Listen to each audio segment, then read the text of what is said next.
Good morning, this is Chris. So this is a follow-up to yesterday's video concerning Michael Nolan and his two Torah hypothesis, where he claims that there's part of Torah that's part of the Book of the Covenant, and then there's part of Torah that's not, and the part that's not is not binding on believers today, but the part that is part of the Book of the Covenant, that is verses, Exodus 19:1 through 24:11 is binding on believers today.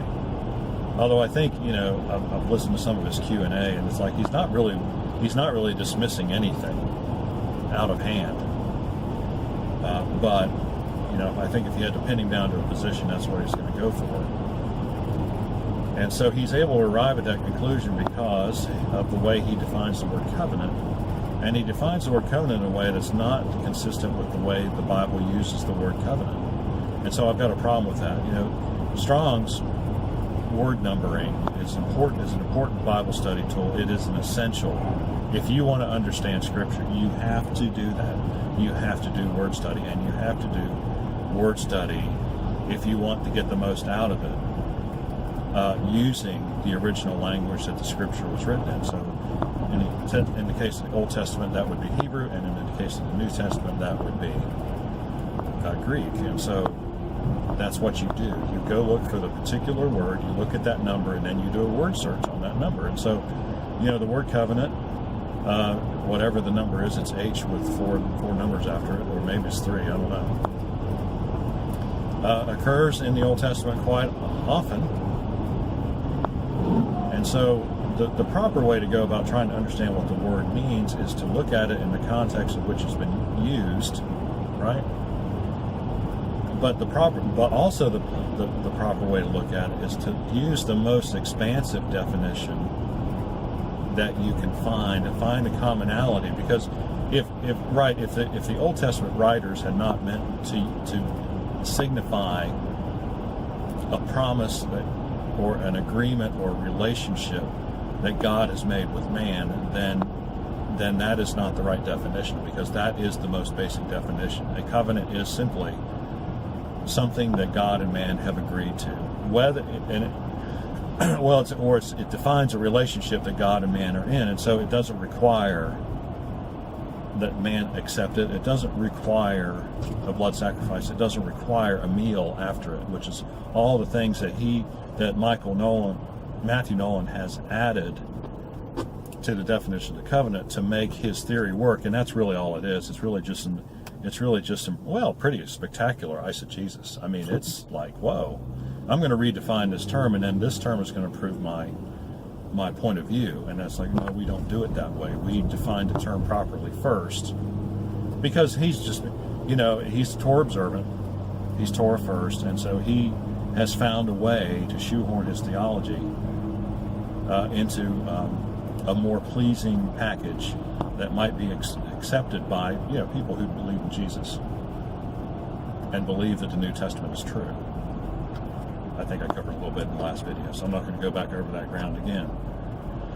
But anyway, his most expansive term, right? So his definition applies to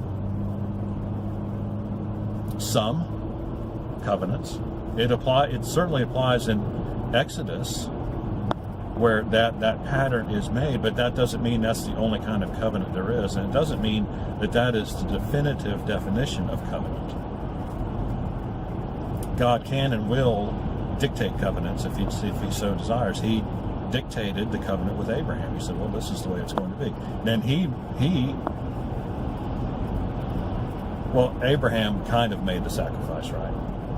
But then Abraham did not walk through the cut up animals with God. God did that by himself. And so he made the covenant with himself because he swore by himself, by his own name.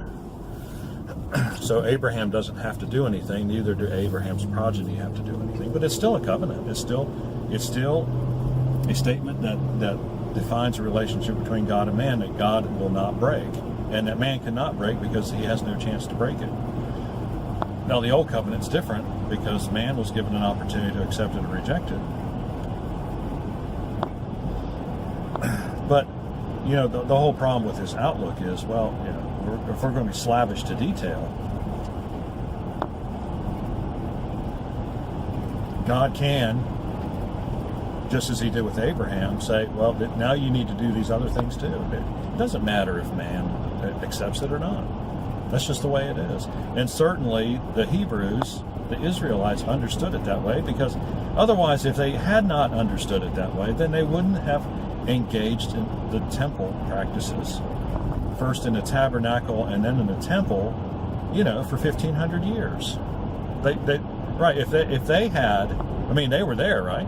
I think they understood what the covenant was much better than Matthew Nolan does, because they put into practice what the covenant said.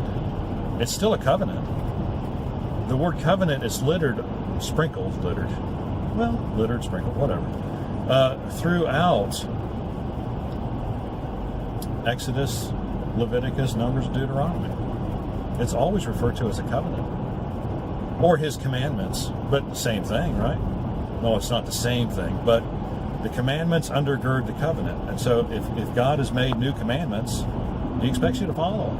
And it doesn't matter if you've agreed. It doesn't matter if they did another blood sacrifice or not. It's still a covenant. It's like God's not being unfair. God can do what he wants to do. God is inherently fair anyway.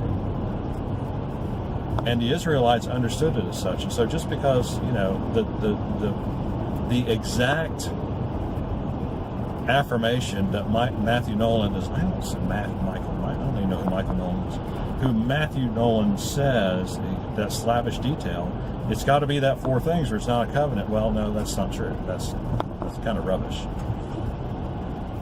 I got that from Top Gear. I enjoy watching that show. Well, I did before, the three guys who made it popular went somewhere else. Now I watch the other show, but I digress.